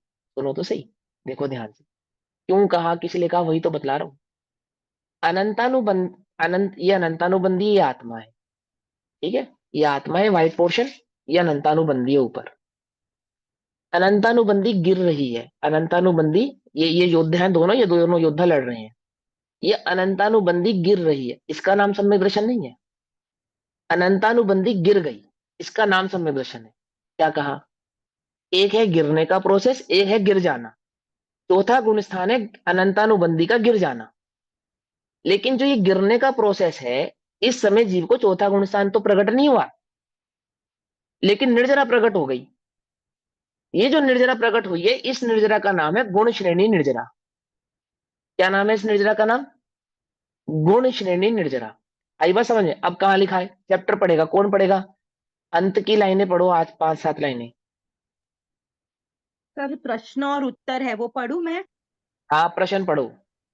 यहाँ एक प्रश्न संभव है कि पंचम गुणस्थानवर्ती श्रावक को तो अविरत सम्यक दृष्टि से असंख्यात गुणी निर्जरा होती है, पर सम्यक ठीक है, दृष्टि को किससे असंख्यात गुणी निर्जरा समझे? सुनो प्रश्न क्या है, कि पांचवें गुण स्थान में जो निर्जरा होती है, उसकी असंख्यात गुणी निर्जरा को हमने चौथे गुण स्थान से कंपेयर करा, ये बात तो हमें समझ में आ गई। लेकिन जो चौथे गुण स्थान की निर्जरा है, उसको हम किससे कंपेयर करें, ये क्वेश्चन है। आई बात समझ में? अब आंसर पढ़ो। सातिशय मिथ्या दृष्टि के अनिवृत्तिकरण किसके, के किसके किसके? सातिशय मिथ्या दृष्टि के हाँ क्या नाम है भैया, नेहा दीदी बोलो, नाम रिपीट करो। सातिशय मिथ्या दृष्टि। हाँ सम्यक दृष्टि नहीं है ये, हाँ, सातिशय मिथ्या मिथ्या दृष्टि के। दृष्टि, ठीक है। हाँ क्या हो रहा है इस मिथ्या दृष्टि को, आगे पढ़ो। अनिवृत्तिकरण के अंत समय में। हाँ अनवृत्तिकरण के अंत समय में। अनवृत्तिकरण किसे कहते हैं, कौन बताएगा? करण लब्धि का तीसरा वो, पाया। हाँ अनवृत्तिकरण के अंत समय में। अंत समय में मतलब अभी अंत नहीं हुआ है, अंतिम समय चल रहा है। उस अंतिम समय में क्या होता है, उस मिथ्या दृष्टि जीव को, सातिशय मिथ्या दृष्टि जीव को क्या प्रकट होता है? होने वाले अति विशुद्ध परिणामों से आयु कर्म हाँ के बिना हाँ 7 हाँ हाँ कर्मों आगे, की जो गुण हाँ श्रेणी 7 कर्म, निर्जरा होती है, वेरी गुड, हाँ हाँ क्या होती है? गुण श्रेणी निर्जरा होती है। किसके होती है? सातिशय मिथ्या दृष्टि के होती है। कब होती है? अनवृत्तिकरण के अंत समय में होती है। तो वास्तव में मोक्ष मार्ग में जो निर्जरा सर्वप्रथम प्रकट होती है, वो किसके प्रकट होती है, बोलो भैया, कौन से गुण स्थान में प्रकट होती है? सातिशय मिथ्या दृष्टि, पहले गुण स्थान में प्रकट होती है, सम्यक सन्मुख मिथ्या और दृष्टि। वो भी अनवृत्तिकरण। अनवृत्तिकरण, सम्यक सन्मुख मात्र नहीं, हाँ ठीक है, अनवृत्तिकरण जिसको प्रकट होता है उसकी होती है। आई मेरा मेरा पॉइंट समझ में आया है, मैंने क्यों पूछा था ये प्रश्न, आगे समझ में? तो समझ। वास्तव में गुण श्रेणी निर्जरा मोक्ष मार्ग में यदि किसी के प्रकट होती है तो पहले ही गुण स्थान में हो जाती है। आई बात समझ में? चौथे में होती है तो सामान्य कथन है, उसकी तो कोई बात ही नहीं है। लेकिन भैया हम, आपने ये चैप्टर बोला क्या कि है हमारा? सम्यक सन्मुख मिथ्या दृष्टि को नहीं हो रही है, सम्यक सातिशय सन्मुख मिथ्या मात्र नहीं दृष्टि। कहेंगे उसको। तो हाँ सम्यक जो सन्मुख सातिशय मात्र नहीं मिथ्या कहेंगे उसको। दृष्टि है, अगर वो हाँ सम्यक वो सन्मुख सम्यक होगा तभी तो। होते हैं, सुनो सुनो सुनो, अब उसका भी उत्तर सुनो। ही पहले ही करण लब्धि के पहले पाए में ही सम्यक सन्मुख हो जाता है, लेकिन पहले पाए में नहीं होती, अंतिम पाए में होती है। इसलिए उसको मैं सम्यक सन्मुख नहीं कह रहा, इसलिए मैं उसमें उस अनवृत्तिकरण लब्धि को ही मुख्य कर रहा हूं। क्योंकि यदि हम सम्यक सन्मुख कहेंगे तो गुण श्रेणी निर्जरा करण लब्धि के पहले पाए में ही माननी पड़ेगी, जो कि नहीं होती, वो तीसरे पाए के अंत में ही होती है। सम्यक इसलिए वहां पे सन्मुख करण हम लब्धि की पहले मुख्य। पाए में कहेंगे, सम्यक सन्मुख हम हाँ पहले पाए में कहेंगे, और अनिवृत्तिकरण में हम उसको गुण श्रेणी निर्जरा कह रहे हैं। दोनों में हाँ ये मैंने फर्क आ रहा है। सम्यक, सम्यक सन्मुख तो पहले पाए में भी हो जाता है, तीसरे पाए का तो सम्यक सन्मुख है ही, लेकिन सम्यक सन्मुख तो करण लब्धि के जब पहला भाव प्रकट होता है वह जीव भी सम्यक सन्मुख कहलाता है। यदि हम ये कहेंगे कि सम्यक सन्मुख मिथ्या दृष्टि की निर्जरा हो रही है, यदि हम ऐसा कहेंगे तो वो तो करण लब्धि के पहले पाए पे भी लागू हो जाएगी, जो कि नहीं होती।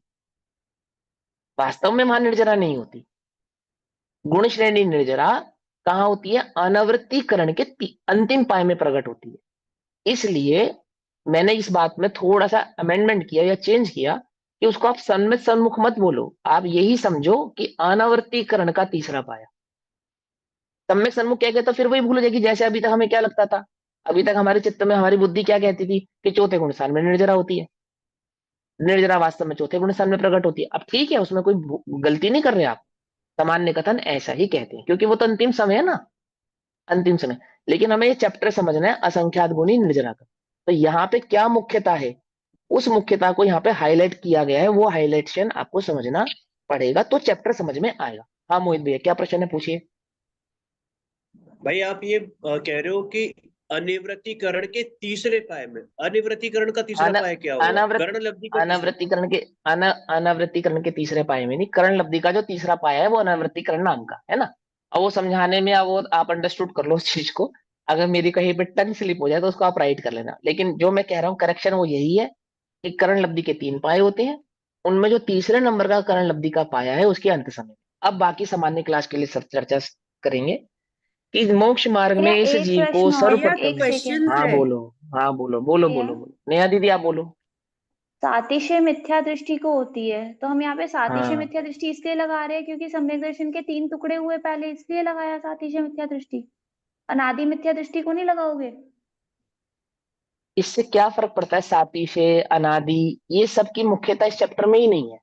नहीं, चाहे आपने सातिशय सातिशय हो, मिथ्या दृष्टि बोला ना, मैं इसलिए पूछ रही हूँ। मैंने मैंने ये बोला, मैंने ये बोला कि सातिशय मिथ्या दृष्टि में भी किसको कह रहे हैं? जिसके अनवृत्तिकरण नाम का तीसरा जो भाव है करण लब्धि मतलब का वो प्रकट सातिशय हुआ, मिथ्या दृष्टि या उसकी अनादि मुख्यता। मिथ्या दृष्टि कोई भी हो सकता है, दोनों में से कोई कोई भी भी हो हो सकता नहीं सकता है। है उसकी। ठीक है, ये बस ठीक है, सातिशय क्लियर हो को, गया। सुनो सुनो भैया सुनो, सातिशय अब को बोलो भैया। सादी मिथ्या दृष्टि समझ रहे हो क्या? सातिशय को नहीं, ये सादी दीदी मिथ्या समझ रही दृष्टि है। तो नहीं समझ रहे? नहीं नहीं हाँ मैं बतला रहा हूँ, नहीं। मैं बतला, हाँ। वहां पे सातिशय मिथ्या दृष्टि कहने का मतलब शादी अनादि ये सब नहीं है, ये मतलब ही नहीं है उसका। वहां पे सातिशय मिथ्या दृष्टि कहने का मतलब वह मिथ्या दृष्टि जो सम्यक दर्शन को प्रकट करने वाला है, बस ठीक है, बस क्लियर हो गया।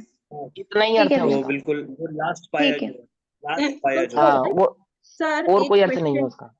हाँ आई और हाँ हैव हाँ, अ पूछिए क्वेश्चन, पूछिए, सुरभि जी, आई वर्ण बीन लब्धि वेटिंग फॉर अ लॉन्ग एक टाइम। एक करके, एक एक करके। हाँ तो हाँ हेमल जी आप पूछ लीजिए पहले, कोई बात नहीं, आपका वीडियो ऑफ है सो ना? वीडियो ऑन रहता ना, अच्छा ऊपर चले गए आप, ठीक है सॉरी, हाँ बोलिए, सॉरी सॉरी बोलिए। और सो सम्यक सम्यक तन्मुख, सम्यक सन्मुख हाँ इज द सेम एज सतिशय मिथ्या दृष्टि। हाँ कह सकते हैं, एक अपेक्षा से कह भी सकते हैं, कोई आपत्ति नहीं है उसके अंदर, ओके। है ना, सेम एज है ऐसा कह सकते हैं, कोई बात नहीं। हाँ अब पूर्वी जी को क्या क्वेश्चन आपका हाँ, पूछिए। कर्नल अवधि के बारे में आपने बताया, उसके 3 पार्ट्स है। जो लास्ट हाँ पाए मतलब 3 पाए है, तो यहाँ हाँ बताया गया है कि उसके अंतिम पाए में ही गुण श्रेणी हाँ, निर्जरा शुरू होती है। प्रकट होती है, हाँ हाँ, तो आगे के जो 2 पाए हैं उसमें कोई हाँ, निर्जरा नहीं होती। उसमें विशुद्धि तो बढ़ती है उसकी, उसमें निर्जरा भी होती है, लेकिन उस निर्जरा को वही गुण श्रेणी निर्जरा काउंट नहीं करते। जैसे अभी हमें निर्जरा हो रही है, इस निर्जरा को निर्जरा काउंट नहीं किया ना, ऐसे ही उन 2 पायों में होने वाली निर्जरा को गुण श्रेणी निर्जरा ऐसा काउंटेशन नहीं करते। और सुनो ओके। एक बात और सुनो, करण लब्धि में कोई 2-4 घंटे थोड़ी लगते हैं, वही 1 सेकंड का काम है। वही 1-1.5 सेकंड का काम है, 1-1.5 सेकंड में होने वाला प्रोसेस है। ठीक है ना, अनंत समय है ना जो अपने पास, उन अनंत समयों में 2, 4, 5, 10, 15 समयों में ये काम होता है। केवल भगवान, केवली भगवान ने तो ऐसा जाना है। हम तो अपनी बुद्धि से समझने की अपेक्षा समझा रहे हैं उसके अंदर। ठीक है ना, वो समझो, उस भाव को समझो। तो अब भैया यदि हम असंख्यात, हाँ हाँ बोलिए दीदी। गुण श्रेणी निर्जरा किसे कहते हैं? हाँ अब गुण श्रेणी निर्जरा किसे कहते हैं, प्रश्न ही उठेगा। देखो भैया सुनो आप, मोक्ष महल की प्रथम सीढ़ी यानी श्रेणी, मोक्ष महल की प्रथम सीढ़ी जिसका नाम है श्रेणी, श्रेणी माने, सीढ़ी, पे कदम रखने जो जा रहा है, क्या कहा? जैसे ही वो कदम रखने जा रहा है, अब उसके पाँव के नीचे धरती किसकी है? मोक्ष मार्ग की। संसार मार्ग से कदम उठाया और कहाँ रखने जा रहा है? मोक्ष मार्ग की धरती पे। रखा नहीं है? रखा नहीं। वो जो रखने जा रहा है, रखने जा रहा है, उस रखने जा रहे वाले नाम का नाम है गुण श्रेणी निर्जरा। उस गुण पे, गुण माने गुण अर्थात मोक्ष मार्ग। यहाँ पे गुण का मतलब सिर्फ इतना समझो कि कौन सा गुण प्रकट करने जा रहा है, सम्यक दर्शन रूपी गुण प्रकट करने जा रहा है ना वो। गुण स्थान, गुण स्थान कहाँ से शुरू होते हैं? गुण स्थान होते तो पहले नंबर से हैं, पर मोक्ष मार्ग में चौथे नंबर से शुरू होते हैं, पहले से नहीं शुरू होते। समझे? तो वो गुण श्रेणी निर्जरा यानी उस गुण स्थान पे कदम रखने जो जा रहा है, उस गुण श्रेणी, गुण स्थानों की श्रेणी पे जो कदम रखने जा रहा है, वहां उसको निर्जरा शुरू हो गई, वहीं से उसको निर्जरा शुरू हो गई। बोलो भैया, मंदिर में जाकर पुण्य बंधना शुरू होता है या मंदिर जाऊं इस विकल्प से ही शुरू हो जाता है? विकल्प से। क्या लिखा है? हाँ, मैं मंदिर जाऊं, इस परिणाम से ही मंदिर जाने का पुण्य शुरू हो जाता है, बंधना, है ना? मंदिर जाके तो बंधता ही है, वो तो कोई बात ही नहीं है। आपने परिणाम अनुसार ऐसे ही जो मोक्ष मार्ग में कदम रखने जा रहा है, रख नहीं पाया, रखने ही जा रहा है, ये तो बात पक्की है कि अब उसने मोक्ष मार्ग में ही कदम रखना है। जैसे ही 100% फाइनल हो गया कि अब इसका कदम मोक्ष मार्ग पे ही जाने वाला है, इधर उधर होने वाला नहीं है, ये बात फाइनल हो गई। और उस फाइनलेशन और कदम रखने के बीच का जो गैप है, उस गैप में ही निर्जरा शुरू हो गई, उसका नाम है गुण श्रेणी निर्जरा। कदम रखते ही तो होगी ही, कदम रखते ही तो होगी। तो कदम रखते ही जो होगी वो कितनी होगी? कि जितनी हो रही थी उससे असंख्यात गुना होगी। क्या कहा? कदम रखने के बीच में जो गैप था, उस गैप में जितनी निर्जरा हो रही थी, ऐसे कदम, ये मोक्ष मार्ग की पहली सीढ़ी है, ये मैं हूं, ये मैं कदम रखने जा रहा हूं। तो रखते जाते समय जो निर्जरा मुझे शुरू हुई, जो शुरू हुई, उससे असंख्यात गुणी निर्जरा हो जाएगी कदम रखते ही साथ। क्या कहा? एक है हलवे की खुशबू और एक है हलवे का स्वाद। बोलो भैया, मजा किस में ज्यादा है? है ना? भैया और एक लेकिन क्वेश्चन है। खुशबू, खुशबू में मजा नहीं है, खुशबू में खुशबू मजा में भी नहीं है। मजा है। खुशबू पहले, हाँ खुशबू अट्रैक्ट करेगी ना सर, तभी हाँ, तो हलवा स्वाद भी खाएंगे। आएगा। हाँ, तो ऐसे ही वहां निर्जरा क्या है, जैसे मोक्ष मार्ग पे कदम रखने जा रहा है ना, तो कदम रखने जा रहा है, वो जो बीच का गैप है, वहां निर्जरा शुरू हो गई। और वहां जितने उस निर्जरा का नाम है गुण श्रेणी निर्जरा। और उस गुण श्रेणी से असंख्यात गुनी होने लग जाती है जैसे ही वो चौथे नंबर पे यानी कि सम्यक दर्शन को प्रकट कर। आगे समझ में गुण श्रेणी और असंख्यात गुणी निर्जरा के बीच का अंतर तो आ सर गया? हाँ, गुण श्रेणी का मतलब आप ऐसा बोल रहे हैं कि मोक्ष मार्ग का एक मेरे मेरे दिमाग में एक थॉट आना, एक भाव आना, वही नहीं नहीं वही नहीं नहीं, दिमाग तो दिमाग में उसके नहीं। ऊपर गुण तो श्रेणी मतलब कि मतलब सम्यक दर्शन प्रकट करने का, जैसे ही समय नजदीक आया सम्यक दर्शन को प्रकट करने का, करण प्रकट ही बुद्धि होने का तीसरा पाया। आया है ना, वो प्रकट ही होने वाला है। वो प्रकट होने वाला है जो वो भाव। और अब और वो भाव ऐसा नहीं है कि अब होगा या नहीं होगा, कंपल्स अब तो होना ही है, वो तो नियम हो गया पक्का, कंपल्सरी होना ही है। हुआ नहीं है, होना ही है।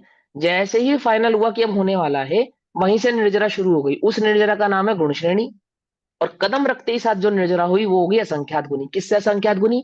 कि जो शुरू हुई थी उससे असंख्यात गुनी। जो शुरू हुई थी उसका नाम है गुण श्रेणी। गुण श्रेणी सभी निर्जरा। का, सभी के समझ में आ गया निर्जरा मोक्ष मार्ग में कहाँ से शुरू होती है? है सर फिर सातिशय भी एक मिथ्या दृष्टि क्वेश्चन पे। है हाँ बोलो। सर। ये सॉरी भैया, ये आपने बोला ना कि अनंतानुबंधी कषाय जाती है तभी हाँ फोर्थ गुण स्थान होता है। तो हाँ यहाँ हाँ, जो गुण श्रेणी निर्जरा हो रही है वो अनंतानुबंधी की गुण श्रेणी निर्जरा हो गिरने, रही है। हाँ, अनंत अनुबंधी की के अभाव में जो निर्जरा होती है वो ज्ञानावर्णीय, दर्शनावर्णीय, अंतराय, मोहिनी आदि आदि 8 कर्मों में से 7 कर्मों की शुरू हो जाती है। 8 कर्मों में आयुष कर्म को छोड़ के बाकी अन्य जो 7 कर्म है, हाँ, 7 प्रकृति ऑफ कर्म की शुरू हो जाती है, विच हाँ इज नहीं, द उनकी निर्जरा शुरू हो जाती अनंतानुबंधी टाइप, अनंतानुबंधी है। टाइप हाँ, ऑफ 7। अनंतानुबंधी से देखो, 8 ही कर्मों का संबंध 4 ही कषायों से है, राइट। तो पहली कषाय से जो संबंध टूट रहा है, पहली कषाय से जो संबंध टूट रहा है, यहाँ पे उसकी बात चल रही है। फिर दूसरे नंबर से भी टूटेगा, फिर तीसरे से भी टूटेगा, ठीक है ना? वो भी इसमें बतलाया गया है। तो अब ये पूरे चैप्टर का निचोड़ बस इधर, ये पूरा चैप्टर बस यही कमाल है इसका, बाकी तो सब इजी है। हम्म, अब जो चौथे गुण स्थान में प्रकट होगी उससे असंख्यात गुणी पांचवें में होगी, जो पांचवें में प्रकट होगी उससे असंख्यात गुणी छठे में होगी, जो छठे में प्रकट होगी उससे असंख्यात गुणी सातवें में होगी, उससे असंख्यात गुणी आठवें में होगी, ऐसे हो गया चैप्टर कंप्लीट। बस इसका नाम है असंख्यात गुणी निर्जरा। so समझे या नहीं समझे? clarification. So the gun shreni nirjara is of the anantanubandhi type of the seven karmas. हाँ Correct. हाँ, वो मेन गुण श्रेणी निर्जरा समझ में आ गई तो अनंतानुबंधी तो चुटकियों में समझ में आएगी, उसमें क्या दम है। मैंने असंख्यात गुणी तो एक सेकंड में समझ में आ जाएगी। गुण श्रेणी समझनी है इस चैप्टर के अंदर, और चैप्टर का नाम क्या है? असंख्यात गुणी। समझ में आई बात? नहीं समझ में आई है? अब ये पूरा चैप्टर रीड कर लो और क्लास कंप्लीट हो जाएगी।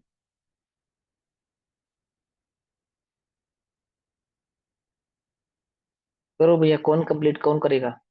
पढ़ो। ये अनम्यूट तो कीजिए। सॉरी सर, सॉरी भैया, हाँ फर्स्ट लाइन से हाँ पढ़े। हाँ, फर्स्ट लाइन से पढ़ो, सभी ध्यान से सुनो, नहीं समझ में आए तो पूछना, वैसे तो सबको समझ में आ जाएगा चुटकियों में, कुछ भी नहीं, चैप्टर कंप्लीट हो गया। ठीक है ना? अभी सुनो, समझ, बोलो दीदी। अब आगामी सूत्र में यह स्पष्ट करते हैं कि किसके कितनी निर्जरा होती है। तत्संबंधी हम्म सूत्र इस प्रकार है। सर हम्म, सूत्र मैं बोलूंगी तो थोड़ा बराबर नहीं होगा, तो मैं अंदर का कोई बात नहीं, एक्सप्लेनेशन। आप हिंदी हिंदी, हाँ जी हिंदी हिंदी बोलिए।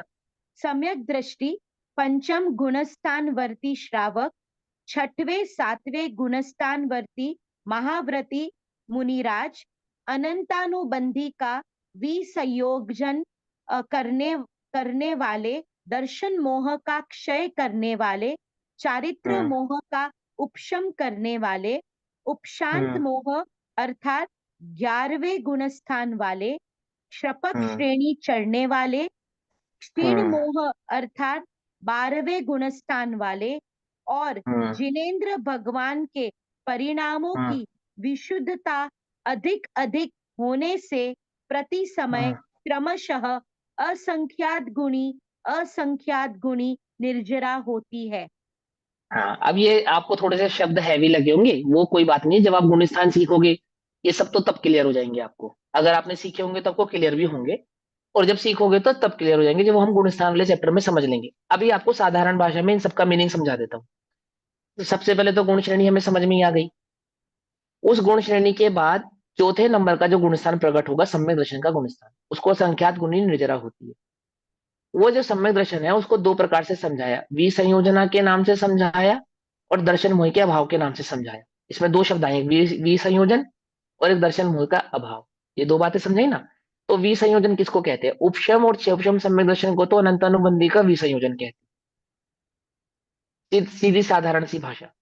ठीक है? उपशम और क्षयोपशम सम्यक दर्शन तीन प्रकार का होता है। चौथे गुण स्थान में जो सम्यक दर्शन प्रकट होता है वो सम्यक दर्शन भी तीन प्रकार का होता है। उसमें जो उपशम और क्षयोपशम नाम का सम्यक दर्शन है उसमें अनंतानुबंधी की विसंयोजना हो जाती है। लेकिन जो छायक सम्यक दर्शन है उसमें दर्शन मोह का अभाव हो जाता है। आ गई बात समझ में? सिंपल सी बात समझ में आ गई, बहुत सिंपल है। दो शब्द आए, मुझे वो विसंयोजन। वर्ड नहीं सुनाई देता है आपका, वो विसंयोजन, इज दैट अ वर्ड? आप क्या बोले? आपने उसे अब बुक में पढ़, लिखो ना, बुक में पढ़ा हाँ हाँ लिखो, लिखा है ना, पढ़ो ना। हाँ हाँ। विसंयोजना, विसंयोजना और दर्शन मोह का अभाव, ये दो शब्द लिखे हैं। ये दो शब्द लिखे हैं। विसंयोजना का कहने का मतलब है कि ऐसा जीव जिसको उपशम या क्षयोपशम सम्यक दर्शन प्रकट हुआ है, और दर्शन मोह का अभाव यानी कि जिसको छायक सम्यक दर्शन प्रकट हुआ है। ठीक? अब यहाँ पे है ना, गलत तो नहीं कह रहा मैं, कुछ गलत कह रहा हूं तो बता देना सरोज आंटी जी, एक कर देना। विसंयोजना का मतलब मैंने तो ये पढ़ा है कि जो हाँ अनंतानुबंधी की बंदी कषाय थी ना, वो अप्रत्यक्ष हाँ, आदि में कन्वर्ट हो जाती है। उपशम तो दीदी क्षयोपशम से हाँ, तो वो और अब ये छायक कहाँ समय समझ दृष्टि तो पाएंगे? खत्म हो जाती है। अब ये कहाँ समझ पाएंगे जो मैंने कहा? कुछ गलत कहा? नहीं, ठीक है, ठीक है। ठीक है। तीन प्रकार का सम्यक दर्शन होता है, उसमें उपशम और क्षय उपशम सम्यक दर्शन जो प्रकट होता है उसमें तो होती है अनंतानुबंधी की विसंयोजना। ठीक? और छायक सम्यक दर्शन होता है उसमें होता है दर्शन मोह का अभाव। बस यही मतलब है इसका, और कोई मतलब नहीं है। ठीक? कैसे भी कान पकड़ लेना, आंसर यही निकल कर आएगा। ठीक? हाँ बोलिए, हेमल जी पूछिए। भैया जी, सो हमने कभी तो पढ़ा था, अभी याद नहीं है किधर, तत्वाद सूत्र में ही पढ़ा था कि हाँ दर्शन मोहनीय के जो 3 प्रकार होते हैं उसमें से हाँ। एक तो बहुत लेट जाता है, लेटर इन द वो सब गुणस्थान। वो अगर सब वो, विषय यहाँ नहीं है। वो सब हाँ, विषय यहाँ नहीं है, वो सब बात की बात है ना। वो दर्शन मोह के ओके, 3 टुकड़े होते हैं आदि आदि, उनको यहाँ समझने की अभी जरूरत नहीं है।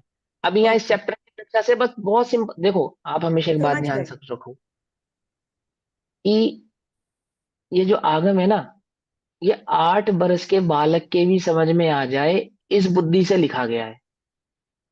क्या बोला, फिर बोलूं मैं? 8 वर्ष के बालक को समझ में आ जाए, इसको डिफिकल्ट पता है किसने बनाया है? हमारी 1.5 अकल ने। इतना मुश्किल नहीं है ये। 8 वर्ष का बच्चा संवेदनशील प्रकट करेगा, कैसे करेगा?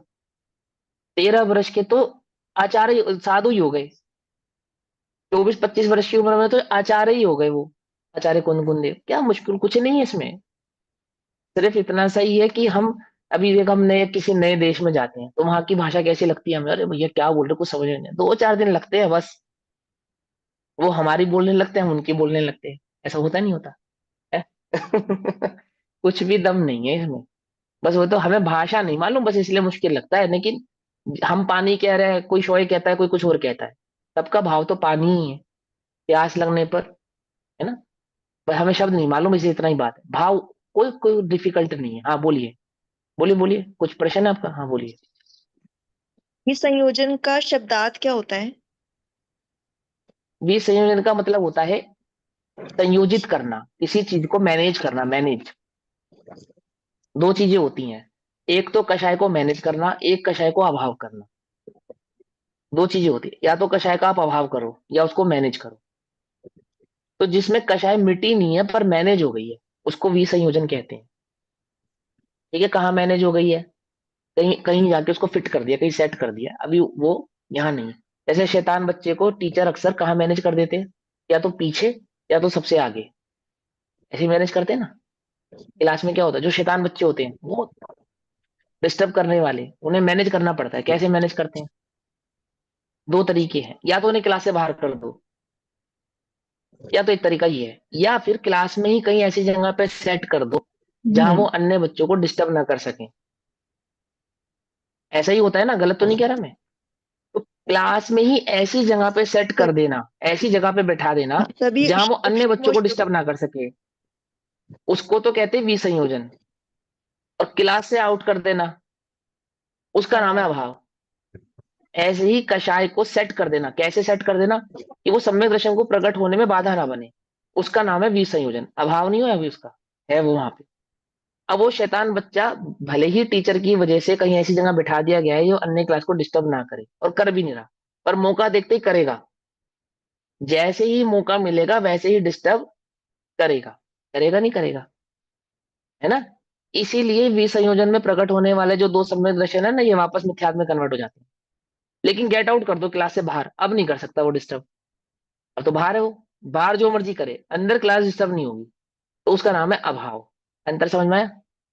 है ना? तो विसंयोजन का मतलब होता है कषाय को मैनेज करना, और कषाय का अभाव करना, यानी कषाय कषाय का आत्मा से गेट आउट हो जाना। अंतर से, है ना? अभी 3 मिनट, 2 मिनट 27 हो गए, 2-3 मिनट और बचे हैं। तो अब 2 शब्द हमने समझे, विसंयोजना और एक दर्शन मोह का अभाव। अब यहाँ क्या लिखा उस पैराग्राफ के अंदर, वो मैं भाव समझा देता हूँ कि गुण श्रेणी निर्जरा जिसको प्रकट होती है, उससे असंख्यात गुणी निर्जरा उपशम सम्यक दर्शन वाले को होती। उपशम सम्यक दर्शन वाले को जितनी निर्जरा होती है, उससे असंख्यात गुणी निर्जरा 6 उपशम सम्यक दर्शन वाले को होती है, और 6 उपशम सम्यक दर्शन वाले को जितनी निर्जरा होती है, उससे असंख्यात गुणी निर्जरा सहायक सम्यक दृष्टि असंयत सम्यक दृष्टि जीव को होती है। यानी चौथे गुणस्थान में 3 तो ये भेद हो गए। फिर जितनी निर्जरा असंयत गुण स्थान वाले छायिक सम्यक दृष्टि जीव को होती है, उससे असंख्यात गुणी 5वें गुण स्थान वाले अणुव्रति को होती है। जितनी 5वें गुण स्थान वाले अणुव्रति को होती है, उससे असंख्यात गुणी 6ठे में, उससे असंख्यात गुणी 7वें में, उससे असंख्यात गुणी 8वें में, उससे असंख्यात गुणी 9वें में, उससे असंख्यात गुणी 10वें में। कब तक चलता है ये प्रोसेस? अरहंत अवस्था तक प्रोसेस चलता है। अरहंत अवस्था में भी असंख्यात गुणी निर्जरा निरंतर चलती रहती है। ऐसे 13वें गुण स्थान के अंत तक ये असंख्यात गुणी असंख्यात गुणी असंख्यात गुणी असंख्यात गुणी निर्जरा को समझना चाहिए। किससे असंख्यात गुणी? जहां से निर्जरा शुरू हुई थी वहां से असंख्यात गुणी। कहां से शुरू हुई थी? गुण श्रेणी से शुरू हुई थी। ठीक है, तो गुण श्रेणी से लेकर अनंत अवस्था तक होने वाली उन निर्जराओं को अपने अपने गुण स्थान प्रमाण से असंख्यात असंख्यात गुणी मल्टीप्लीकेशन के साथ होने वाली निर्जरा का नाम असंख्यात गुणी निर्जरा है। वो पैराग्राफ हो गया। अब आगे की लाइन पढ़ो। हाँ जी हेमल जी बोलिए, प्रश्न बोलिए। आपने सिखाया था शुद्ध परिणति से यह निर्जरा होती है, तो इन सब जो हो रहा है ये सब, सबको वो हाँ ये तो शुद्ध सब, हाँ परिणति के ही है ये ना? ये शुद्ध परिणति, शुद्धोपयोग और शुद्ध परिणति के ही भाव है। हाँ ये हो वहां रहा पे है। शुद्धोपयोग और शुद्ध परिणति से समझाया था, यहाँ इस अपेक्षा से समझा। किसी हाँ, भी गुण स्थान में जब जीव रहेगा तो शुद्धोपयोग पूर्वक ही गुण स्थान को प्राप्त होता है। चौथा गुण स्थान शुद्धोपयोग पूर्वक प्राप्त होता है, और चौथे गुण स्थान में बने रहने का नाम, जब तक वो बना हुआ है, उसका नाम है शुद्ध परिणति। यानी जिस कषाय को उसने अभाव किया उस कषाय का नाम है शुद्ध परिणति, अभाव का नाम। और जो आत्मानुभूति हो इसका नाम है शुद्धोपयोग। तो चौथे गुण स्थान में शुद्धोपयोग तो हुआ ही है उसको, और शुद्ध परिणति भी है, तो वो तो उसमें कोई बात ही नहीं। हाथ और आपने पहले भी आई थिंक एक्सप्लेन किया था ना, अगर फोर्थ गुणस्थान से ड्रॉप हो गया तो अनंतानुबंधी वापस आती है, फिर भी शुद्ध हाँ परिणति हाँ, चालू रहती है। I think you explain that way, right? नहीं चौथे गुण स्थान से नहीं कहा था मैंने। मैंने कहा तो था कौन से पांचवे गुणस्थान छठे का था? सातवें से गिरकर फिर चौथे में आ जाए तब। हाँ, ओके, गॉट इट। ठीक है, निर्जरा तो चौथे, क्योंकि सम्यक दर्शन के साथ ही रहने वाली है, मिथ्यात्व के साथ निर्जरा नहीं होती। तो पहले गुण स्थान में जाएगा वहां नहीं होगी। ऊपर के गुण स्थानों से गिर के यदि कोई जीव नीचे के गुण स्थानों में आता भी है, परंतु शर्त यह है कि वो मोक्ष मार्ग के ही गुण स्थान हो, तो उन गुण स्थानों में भी असंख्यात गुणी निर्जरा बनी रहती। ये कहा, आई बात समझ में? क्यों बनी रहती है? क्योंकि प्रत्येक गुण स्थान में संख्यात गुणी निर्जरा हो रही है। चौथे में भी हो रही है, पांचवें में भी हो रही है, छठे में भी हो रही है, सातवें में भी हो रही है, आठवें में भी हो रही है। तो किससे अधिक हो रही है? कि जो निर्जरा वर्त रही है उससे अधिक हो रही है, जो व्रत रही है उससे अधिक हो रही है, उस अपेक्षा से। आई बस समझ? हाँ भाई आगे पढ़ो फटाफट, एक मिनट ऊपर ही हो गया, चलो पढ़ो फटाफट, यहाँ एक चैप्टर पूरा प्रश्न करेंगे। संभव है सर, वही प्रश्न है, वापस वो रिपीट करूं? हाँ पढ़ दो पढ़ दो पढ़ दो। यहाँ एक प्रश्न संभव है कि पंचम गुणस्थानवर्ती श्रावक को तो अविरत सम्यक दृष्टि से असंख्यात गुणी निर्जरा होती है, पर सम्यक दृष्टि को किससे असंख्यात गुणी निर्जरा समझे? तो उत्तर, किससे समझे? सातिशय मिथ्या दृष्टि के अनिवृत्तीकरण के अंत समय में होने वाले अति विशुद्ध परिणामों से आयु कर्म के बिना 7 कर्मों की जो गुण श्रेणी निर्जरा होती है, उससे असंयत सम्यक दृष्टि के असंख्यात गुणी निर्जरा होती है। चैप्टर कंप्लीट हो गया? Yes sir. तो बोलो ओम नमः सिद्धेभ्यः। भैया बाकी एक चर्चा हम कल करें। हाँ हाँ हाँ हाँ एक हाँ, बोलिए मैंने बोलिए। अभी आपने कहा कि उपशम सम्यक दृष्टि से क्षोभम सम्यक दृष्टि की असंख्यात गुणी निर्जरा होती है, हाँ हाँ जबकि हाँ, क्षोभम सम्यक वही दृष्टि प्रश्न तो के होना ही था। सम्यक प्रकृति का उदय भी है, तो ये कैसे है, किस हाँ अपेक्षा से? हाँ, ये है। देखो इसमें ये जो पहला पैराग्राफ लिखा उसको फिर से पढ़ो। आप पढ़ो पैराग्राफ, आप ही पढ़ो, आप ही पढ़ो, सरोज आंटी जी पढ़ो, आपके पास है बुक? नहीं है? मेरे पास पुस्तक नहीं है, कहाँ से पढ़ रहे हैं आप? नहीं है, चलो कोई बात नहीं। तत्वार्थ प्रदीप मणि से पढ़ रहे हैं ये, आप पढ़ो हाँ, जिनके वो पास मेरे पुस्तक पास है। है रिद्धि नहीं बहन, है। हाँ पूर्वी दीदी आप पढ़े। हाँ तो सर क्या उत्तर पढ़ूं या प्रश्न पढ़ूं? नहीं नहीं नहीं नहीं, ना प्रश्न ना उत्तर, जो पहले पैराग्राफ पढ़ा था ना उस पैराग्राफ को एक बार फिर से पढ़े आप। अ, ध्यान से सुनना है ना। हाँ हाँ बोलो। मतलब कहाँ से? अब आगामी सूत्र में यह स्पष्ट करते हैं हाँ कि सूत्र हो गया, अब सूत्र की हिंदी। हाँ, हिंदी अनुवाद उसका पढ़ूं। हाँ पढ़ो, पढ़िए। सम्यक दृष्टि पंचम गुणस्थानवर्ती श्रावक अब सुनिए, छठवे। पंचम देखो, सम्यक दृष्टि यानी चौथे गुण स्थान वाला, और फिर पंचम गुण स्थान वर्ती यानी कि पांचवें गुण स्थान वाला, और फिर ऐसे ही वो छठा सातवां काउंट करेंगे। आगे पढ़ो। पूरा पढ़ूं वापस आगे, हाँ मतलब हाँ 11वीं पूरा से? पढ़ो पढ़ो, हाँ ओके। हाँ पढ़ो। छठवे सातवें गुणस्थानवर्ती महाव्रती मुनिराज अनंतानुबंधी का विसंयोजन करने वाले। रुक जाओ अब। अनंतानुबंधी का विसंयोजन करने वाले, फिर दर्शन मोह का क्षय करने वाले। क्षय करने वाले। अब अनंतानुबंधी का विसंयोजन करने वाले और दर्शन मोह का क्षय करने वाले, ये दोनों कौन से गुण स्थान है सरोज आंटी जी? चौथे चौथे गुण स्थान में। हाँ चौथे ही है ना, तो चौथे के दो भेद कर दिए यहाँ पे इन्होंने। ठीक है, दो भेद कर दिए, ठीक है। विसंयोजन करने वाले और फिर क्षय करने वाले। आगे चारित्र मोह का उपशम करने वाले। यानी कि 5वां गुण स्थान। आगे उपशांत मोह अर्थात 11वें गुण स्थान वाले। हाँ, अब वो उपशांत यानी कि 6ठे से लेकर 11वें तक के वो सब करते चले गए वहां तक। फिर श्रपक श्रपक श्रेणी चढ़ने वाले।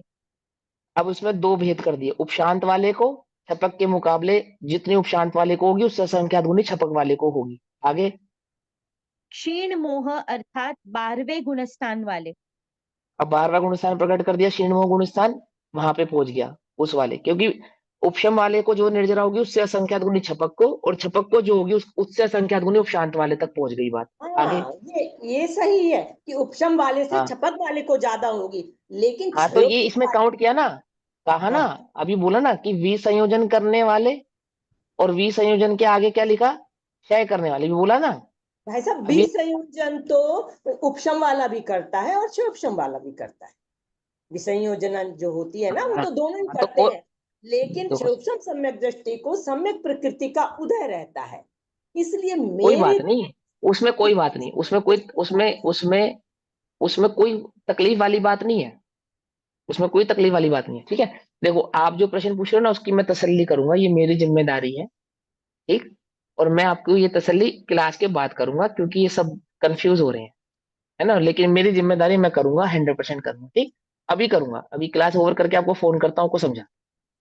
ठीक है ना ये तो आपने पढ़ लिया, एक बार दे दी, एक काम करना, इसकी फोटो ग्रुप पे शेयर कर देना जो आप पढ़ रहे हो, ओके सर। है ना, इसकी। हाँ, ओम नमः सिद्धेभ्य, निज निधि निज में बताई, यह अनंत उपकार है, उसके लिए जिनवाणी माँ को वंदना शतबार।